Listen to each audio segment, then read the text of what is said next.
The letter began with seemingly neutral language about reviewing institutional responsibilities, but it didn't take long for the implications to hit home. Harry's legal status, his connection to hereditary privileges, and his entitlement to state funding were now officially up for reclassification. Even more alarming, references to Harry's potential place within the line of succession were quietly erased.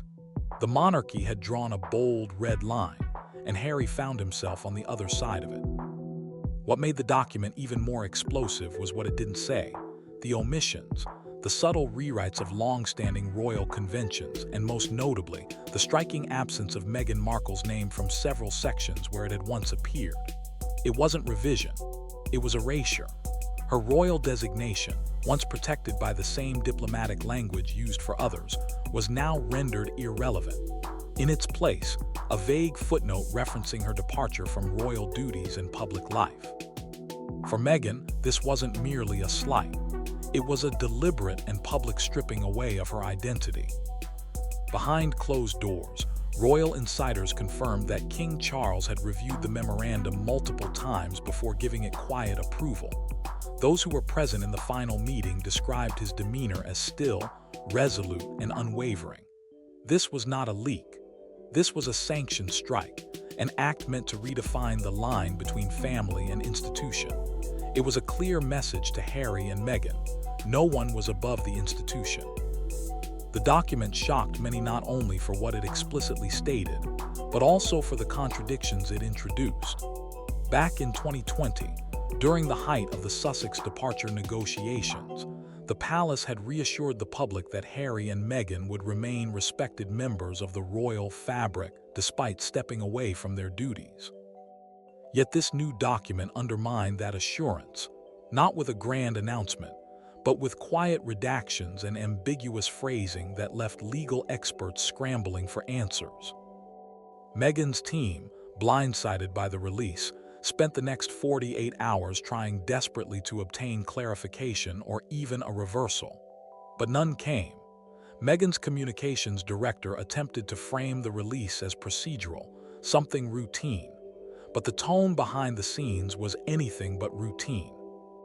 Legal analysts quickly speculated that the document's phrasing could lead to profound changes in their financial arrangements, the use of their titles, and even their international security coordination. What was even more ominous, however, was the question it raised. If Harry and Meghan were now fully detached from the crown's legal shadow, what protection, if any, remained for their children? The palace remained silent, but in that silence, the message was louder than ever. The crown was drawing new lines, and this time, there would be no room for negotiation. While Meghan scrambled behind the scenes, it was Harry's reaction that truly stunned even his closest allies. For once, Harry didn't issue a statement. He didn't jump in front of the cameras. He vanished. When Harry read the first line of the document, insiders say he was frozen. What followed wasn't anger. It was something darker: betrayal. He had been warned, of course. Whispers had reached him days earlier that something was brewing within Buckingham, but even the darkest rumors hadn't prepared him for the document that now sat in front of him. It was a carefully crafted dismantling of everything he thought he had secured. For hours, Harry said nothing. He simply stared at the document in his hands, the silence in their Montecito home thick with tension. Friends later described him as devastated beyond words. He canceled every engagement, charity event, even private calls with trusted allies. It wasn't just about public perception, it was personal. And for Harry, it reopened a wound that had never truly healed. The pain of being cast aside, not for his actions, but for challenging the institution that he had once sworn to protect. Behind closed doors, a deeper rift began to form between Harry and Meghan. Meghan, ever the strategist, insisted they respond swiftly. She pushed for a public-facing counterstatement, something that would turn the spotlight back onto the palace, framing the release as vindictive and poorly timed. But Harry resisted, not out of fear, but out of something far more complex: exhaustion, heartbreak, and the creeping suspicion that maybe, just maybe, this wasn't a misunderstanding, it was a decision. Sources close to the couple confirmed the growing tension between them. Meghan couldn't understand Harry's silence. She viewed it as surrender. But for Harry, speaking out felt hollow. What could he possibly say to undo the cold, clinical language that had already erased so much? For the first time in their post-royal life, they weren't aligned. Then came the most surprising development. Harry reached out, not to his brother, not to his father, but to Princess Anne. The brief but emotionally charged conversation between them was described as strained. Some believe Harry sought clarity, while others say he simply needed to hear a voice that hadn't completely turned its back on him. Anne, known for her brutal honesty, didn't offer comfort, she listened. And in that moment, that might have meant more than anything. Meanwhile, Meghan continued her maneuvering behind the scenes. Her PR team worked tirelessly to shape the narrative before it spiraled out of control. Carefully crafted statements were drafted, only to be shelved. Press contacts were approached, but few took the bait. The palace's silence had done its job. It left just enough ambiguity for the public to fill in the blanks, and just enough finality to make any rebuttal feel futile. Harry, once the most outspoken royal, now faced the most deafening silence of his life, his own. Not even Diana's legacy could shield him from this. And as the public began to speculate on his next move, one thing became painfully clear. He hadn't yet decided if there would be one. This wasn't just about emotion. The document had set in motion consequences that reached far beyond their personal lives. Meghan, known for her strategic brilliance, found herself in a panic unlike any she had faced before. Her world shifted from quiet confidence to urgent chaos. Her team, usually quick to handle damage control, scrambled. Phones rang incessantly in their Montecito estate, while advisors pored over each line of the memorandum. But none of it worked. The document hit deeper than anyone had expected, and it struck directly at Meghan's public persona. Initial attempts to downplay the situation backfired. Her team discreetly pushed alternative interpretations to sympathetic media outlets, suggesting the document was merely procedural. But the press wasn't buying it. The omission of Meghan's name from official records, the subtle undermining of her royal status, and the absence of any diplomatic protection. It all pointed in one direction: deliberate distancing. Within 24 hours, Meghan's lawyers were on high alert. Legal consultations began immediately, particularly about privacy concerns and whether the memorandum had violated any confidential settlement terms made during their royal exit. And then, in a move that shocked even her closest allies, Meghan personally called a senior royal aide at Buckingham. The conversation, lasting less than 5 minutes, reportedly ended in tears. No apology, no clarification, just a firm reminder that the palace would not engage further. For Meghan, that silence wasn't just cold, it was humiliating. Behind the scenes, the tension between Meghan and Harry grew. While Meghan tried to steer the public narrative, Harry receded entirely from the conversation. When she pushed for a joint statement, Harry refused. He saw the moment as a betrayal too raw to spin. Meghan, however, saw inaction as weakness. Their disagreement wasn't just about optics, it was about survival. Meghan feared that silence would allow the world to write her out of the story, one headline at a time. Charitable partnerships and brand collaborations that had once been solid began to wobble. Emails went unanswered. Even within their own foundation, questions arose about how to proceed. Internally, the crisis was referred to as the eraser event. Meghan, once a master of controlling the narrative, now found herself fighting for control of a story that had already escaped her grasp. The palace hadn't just distanced itself, they had pulled the rug out completely. In the void left behind, Meghan confronted a brutal truth. Without official ties, without clarity, and without Harry's voice beside her, her influence could begin to fade faster than she ever imagined. While Meghan fought to control the optics, palace insiders were already preparing for Phase 2. Whispers circulated throughout Buckingham. Some saw it as damage control, while others considered it a direct message to Harry and a silent nod to someone else. but who truly orchestrated the release, and what agenda was it serving? Behind the polished exterior of the monarchy, a quiet storm was brewing. What went unnoticed by the public was the bitter divide it ignited within the royal institution itself. The release wasn't universally supported. Some insiders claimed it nearly tore the inner court in half. At the heart of it was a growing power struggle. Senior aides clashed with newer advisors. One camp argued the monarchy could no longer afford to tiptoe around Harry and Meghan's unpredictable media ventures. The other warned that retaliation would only deepen public sympathy for the Sussexes and risk exposing deeper fractures within the House of Windsor. And then came the whispers about Princess Anne. Known for her no-nonsense approach and loyalty to tradition, Anne had reportedly been one of the first to advocate for a firm stance against the Sussex ambiguity.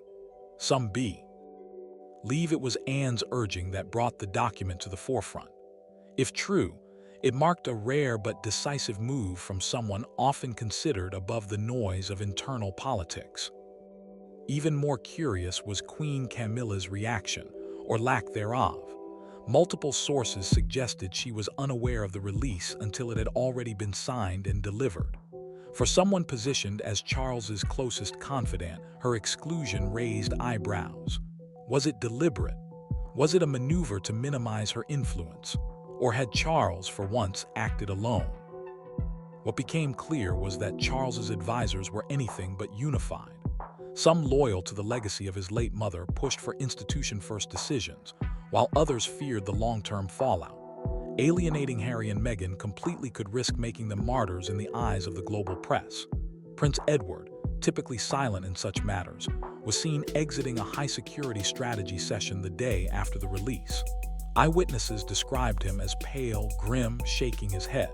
No words were spoken. His expression said it all.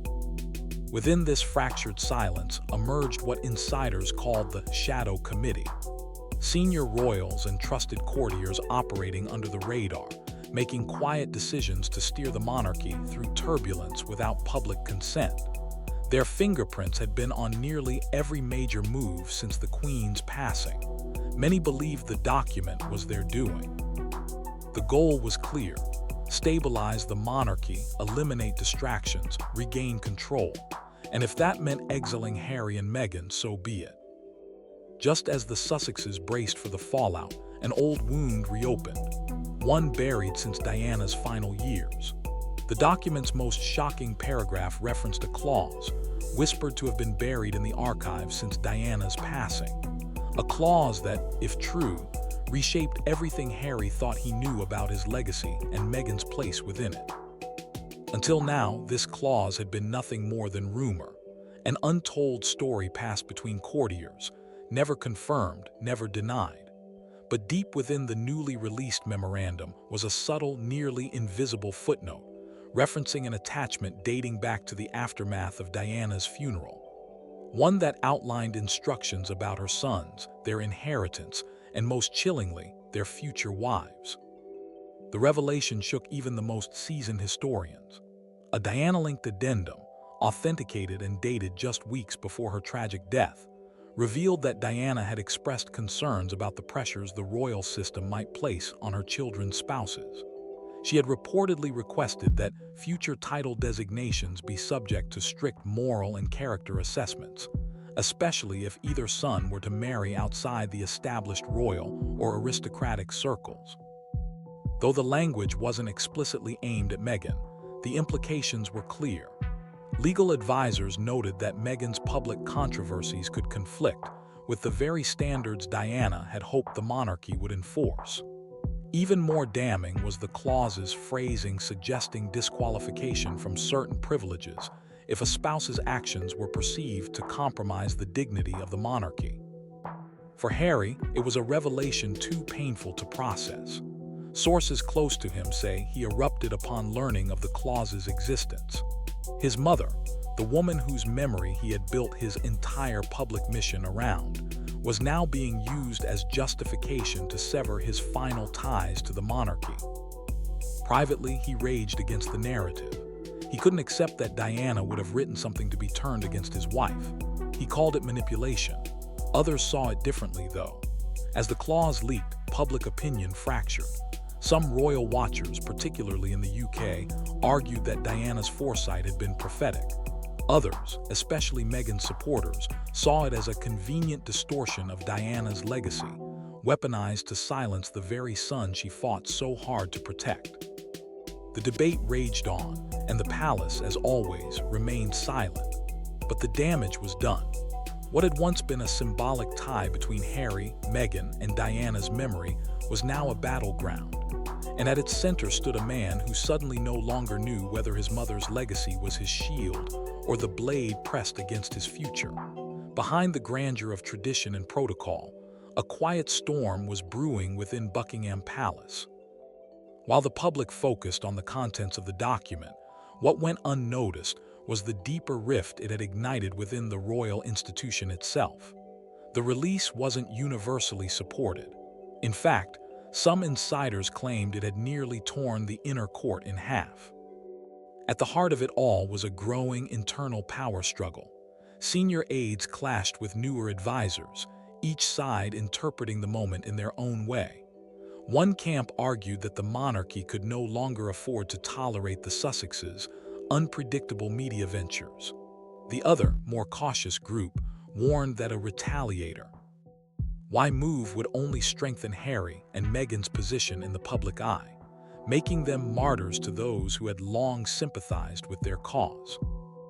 Then, whispers emerged about Princess Anne. Known for her no-nonsense approach and unwavering loyalty to royal tradition, Anne had reportedly been one of the first to advocate for a firm stance against the Sussex ambiguity. Some sources claimed it was Anne's urging that had brought the document to the forefront, arguing that clarity was better than chaos. If true, this marked a rare but decisive move from someone who was often considered above the noise of internal palace politics. But even more curious was the response, or lack thereof, from Queen Camilla.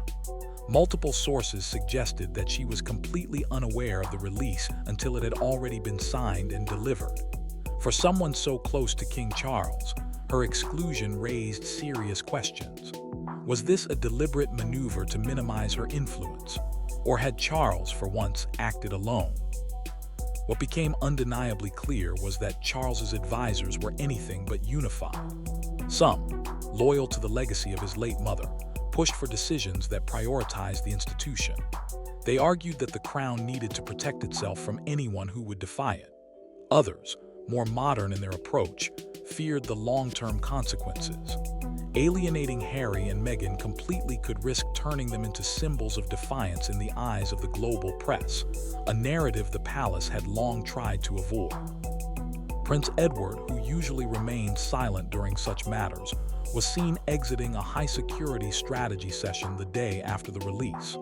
Eyewitnesses described him as pale, his face grim, shaking his head as he left the private wing. No words were exchanged, but his expression said everything. Amidst the silence, what royal insiders have since dubbed the Shadow Committee began to emerge. This group of senior royals and trusted courtiers, operating without public consent, made decisions that steered the monarchy through turbulent waters. Their fingerprints, many believed, were all over the document. The release, insiders speculated, was their doing, not Charles's, not Anne's, but something colder, more calculated, and far more enduring. The ultimate goal: to stabilize the monarchy, eliminate distractions, and regain control. And if that meant exiling Harry and Meghan, not just in name but in every possible sense, so be it. Just as the Sussexes braced for the fallout, an old wound reopened, one buried since Diana's final years. The most shocking part of the document referenced a clause, rumored to have been buried in the archives since Diana's death. If true, this clause reshaped everything Harry thought he knew about his legacy and Meghan's place in the royal story. Until then, the clause had existed only in fragments of rumor, a piece of the past that had been passed around courtiers but never confirmed. But buried deep within the newly released memorandum was a subtle, almost invisible footnote that referenced a sealed attachment dating back to the aftermath of Princess Diana's funeral. The attachment contained instructions regarding her sons, their inheritance, and most chillingly, their future wives. The revelation sent shockwaves through even the most seasoned historians. A Diana-linked addendum, authenticated and dated just weeks before her tragic death, revealed that Diana had expressed concerns about the pressures the royal system might place on her children's spouses. She had reportedly requested that future title designations be subject to strict moral and character assessments, especially if either of her sons were to marry outside the established royal or aristocratic circles. The language wasn't explicitly aimed at Meghan, but the implications were unmistakable. Legal advisors quickly noted that Meghan's public controversies could be interpreted as conflicting with the very standards Diana had sought to enforce. Even more damning was the clause's phrasing, suggesting that a spouse's actions could disqualify them from certain privileges if their actions were perceived to compromise the dignity of the monarchy. For Harry, it was a revelation too painful to process. Sources close to him said he erupted when he learned of the clause's existence.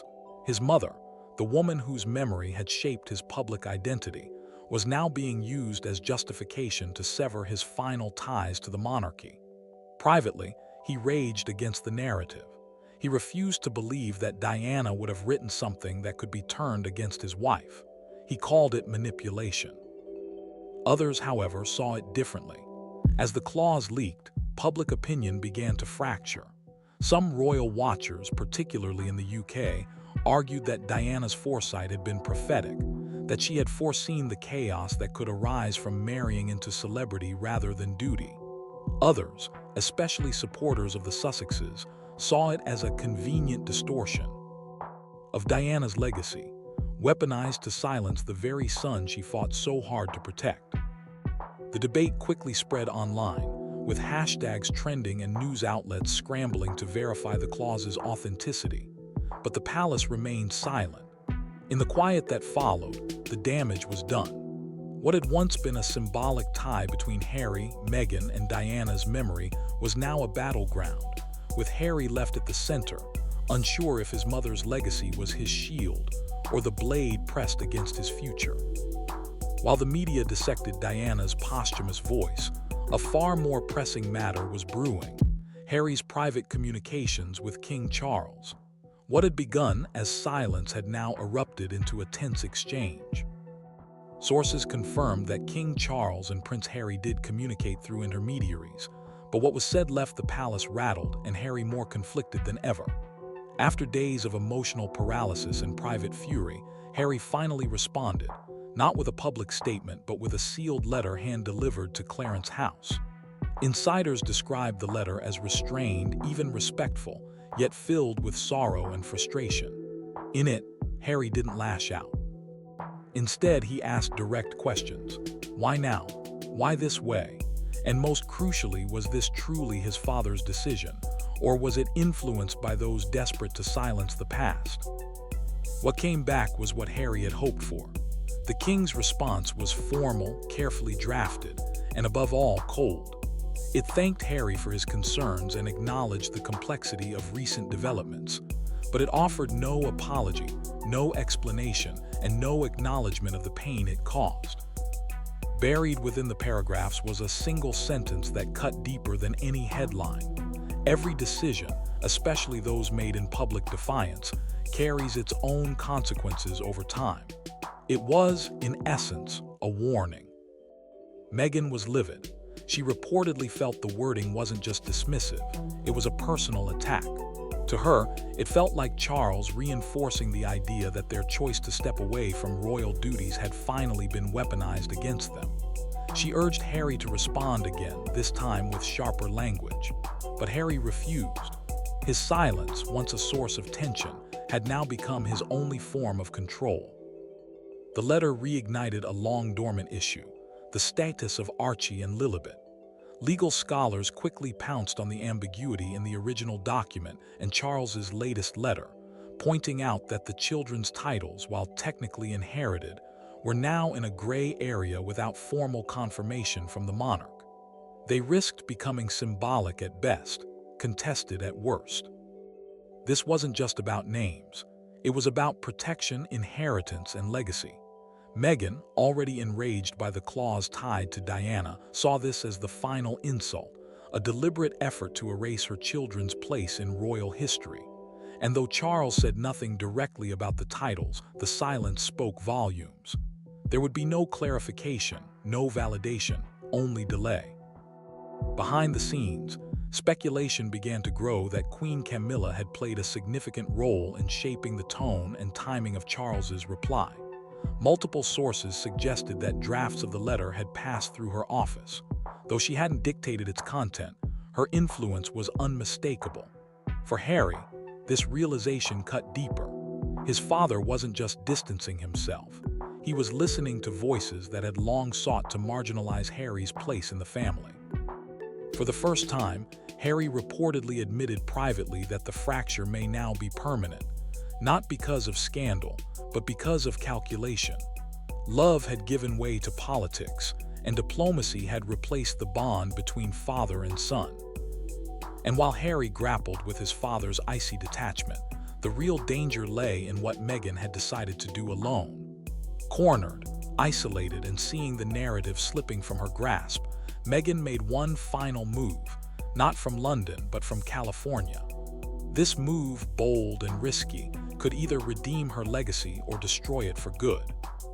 For days, silence from the palace had dictated the public conversation. Every outlet, every commentator, and every legal analyst speculated freely, filling the void that Meghan could no longer control. Her team's earlier efforts to shape the media had fallen flat. But now, pushed to the edge, Meghan wasn't just reacting, she was preparing for war. From a private legal office in California, her attorneys filed the first formal petition to challenge elements of the memorandum in UK courts. The argument: Buckingham had violated implicit agreements made during their royal exit, inflicting reputational harm, not just to Meghan, but to their children. The case, though controversial, was unprecedented. A duchess taking legal aim at the very institution that once crowned her. But Meghan didn't stop there. She began drafting what insiders described as a public testimony, a first-person statement that would directly utter the document, the alleged betrayal by the monarchy and her emotional toll. It wasn't just a statement, it was a declaration of independence. One senior strategist warned that, if released, it would send shockwaves through Buckingham and beyond. Behind the scenes, Meghan's team reached out to Oprah. Her previous interview had shattered global viewership records. This time, whispers suggested something even more raw: unedited footage, personal recordings, and even voice memos kept from their time in the UK. The mere hint of a second tell-all was enough to send royal staffers into panic mode. But Meghan's offensive didn't come without consequence. Several high-profile celebrity endorsements, brands, influencers, and corporate partners began to quietly back away. Contracts were delayed. Emails went unanswered. Public association with the Sussexes, once a badge of rebellion and modernity, now came with baggage too heavy for many to carry. Back in London, the palace's response was swift and sharp behind closed doors. Legal teams began exploring mechanisms to protect certain individuals and historical records under sovereign immunity clauses. There was even quiet talk of preemptively petitioning U.S. courts to block the release of sensitive information on national security grounds if the testimony hinted at anything involving private royal communications. It was clear they were preparing for the worst. Then came the numbers. The Sussex Foundation, once flooded with international support and donations, saw a dramatic downturn. Charitable pledges were quietly withdrawn. Public sympathy fractured. Supporters, unsure where the truth lay, paused their wallets and their voices. Meghan, once praised for her strategic brilliance, now stood at a crossroads. Her next move would define everything: how she'd be remembered, how the children's roles would evolve, and how the monarchy itself might retaliate. It was no longer about redemption or revenge. It was survival. But just as Meghan prepared to speak, Buckingham delivered one final blow. A second document, far more damning than the first. If the first document caused panic, the second was a royal guillotine. Delivered with no warning, it stripped titles, rights, and privileges without explanation. And this time, it carried the unmistakable seal of the king. The second document arrived not with ceremony but with surgical precision. Unlike the first, which sparked confusion and speculation, this one left no room for interpretation. It was final, ruthless. The palace had moved from strategic ambiguity to an outright declaration. Harry and Meghan were no longer part of the institution, not in name, not in role, not even in courtesy. At the top of the release, it was stated plainly: all remaining ceremonial roles previously extended to the Duke of Sussex had been formally rescinded. Military titles, patronages, and any remaining symbolic honors were revoked without substitute. For Harry, it was more than a bureaucratic move. It was the severing of everything he had clung to in hopes of preserving at least a symbolic tie to the crown he once served. But the document didn't stop there. Meghan's diplomatic courtesies, quietly maintained for appearances during official travel and private functions, were revoked in full. No more security coordination. No more protocol deference. No more private acknowledgement from Commonwealth embassies. The message was brutal and direct. She was no longer recognized in any capacity. Then came the section that stunned even seasoned royal observers. In a sealed appendix, later leaked by a legal source, the document addressed the status of Archie and Lilibet. It noted that, due to ongoing legal ambiguity and irreparable reputational damage inflicted by the Sussex brand, their use of royal titles would be indefinitely suspended pending further review. It was a constitutional gray area, one that could haunt the family for generations. Even more jarring was the final clause, short, cold, and irreversible. This would not be revisited under any future reign. That line sent shockwaves through both royal circles and the global press. It meant that William, even if he wished to reverse his father's decision one day, would be bound by it. The door wasn't just closed, it had been sealed shut forever. Inside Meghan's California team, chaos erupted. Her media strategists, already disillusioned by failed pushback efforts, reportedly walked out. Sources revealed they refused to proceed further, believing the damage was beyond repair. Meghan, left in tears, collapsed upon reading the final clause. It wasn't just rejection. It was the annihilation of the legacy she had fought to redefine. Harry, meanwhile, slipped into silence once more. Not even his closest confidants could reach him. The man who once fought to protect his wife, to defend her place in the royal story, was now watching that story be erased in real time. All that remained was a gaping absence of title. Of ties of recognition. As the dust settled on this royal war, one question remained. Is this truly the end for Harry and Meghan? Or is it just the beginning of a new kind of royal exile? Behind the grandeur of tradition and protocol, a quiet storm was unfolding inside Buckingham Palace. While the public fixated on the contents of the document, what went unnoticed was the bitter divide it had ignited within the royal institution itself. The release wasn't universally supported. In fact, some insiders claimed it nearly tore the inner court in half.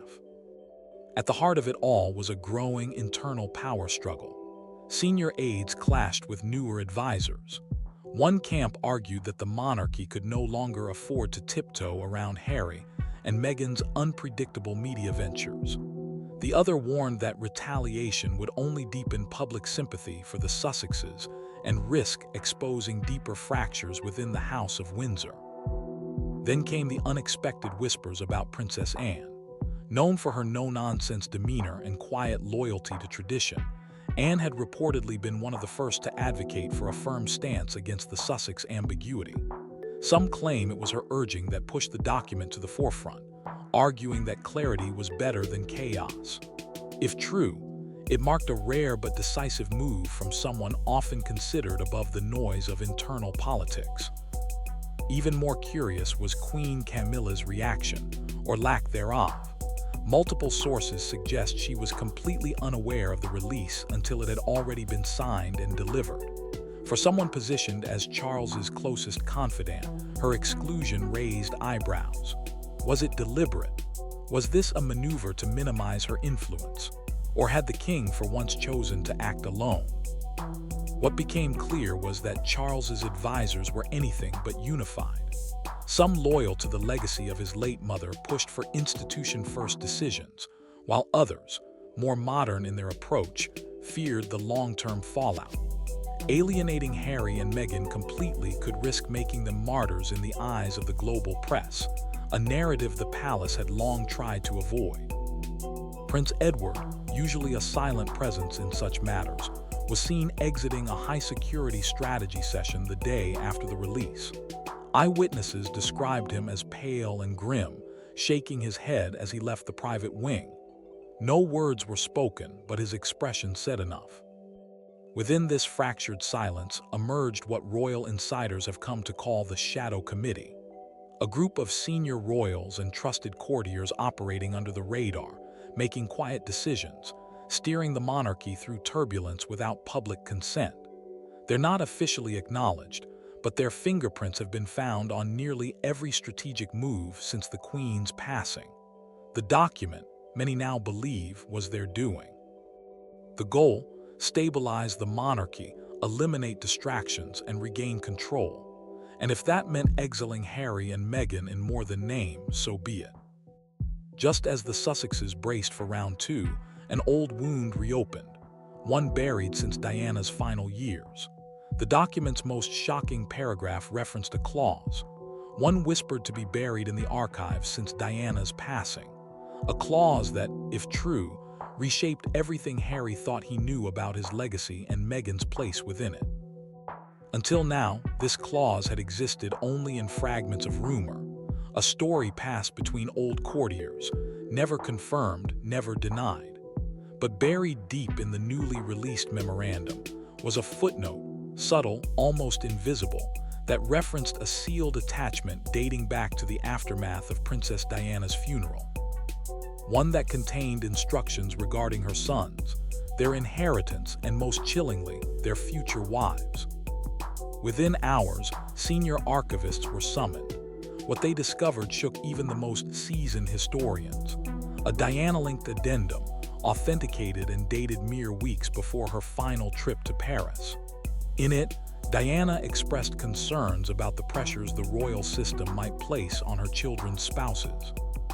She reportedly requested that future title designations be subject to strict moral and character assessments, particularly if either of her sons were to marry outside established royal or aristocratic circles. The language wasn't explicitly aimed at Meghan, but the implications were too clear to ignore. Legal advisors noted that Meghan's name and her public controversies could be interpreted as conflicting with the very standards Diana had asked the Crown to enforce.